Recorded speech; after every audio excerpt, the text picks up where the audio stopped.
Reese, we've talked ad nauseum about a gentleman that you and I have called French vanilla earlier this offseason, Chase Meidroth. Uh, Not vanilla. He's a step above. He's got more flavor notes than just outright vanilla. He was called up by the White Sox on April 11th, casually, Reese, as you do, breaks up a no hitter in his first game, being thrown by a gentleman that he was traded for in Garrett Crochet. What exactly are we looking for with Meadroth the rest of the season, and what have been your opinions of the early returns thus far? I have been pleasantly surprised with the early returns. I know as a website, Prospects Live was one of the higher ones on Chase Meidroth. We're talking about a really good bat to ball. Like that's the quality of contact and the quantity of contact is exceptional with him.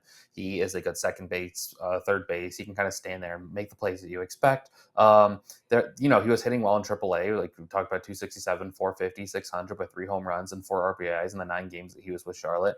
But, breaking up the no hitter with one of the best left handers, I think the second best left handed pitcher in all of baseball, and Garrett Crochet. And he's just kind of shown what Chase Meadroth's all about. There's not a lot of flash to his game, but it's going to be a productive major leaguer for a long time.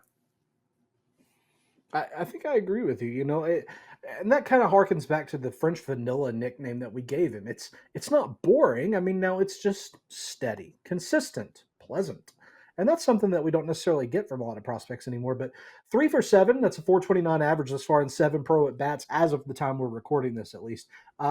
In Charlotte for the Knights, he was hitting 267, 450, 600 with 3 home runs and 4 ribs in 9 games.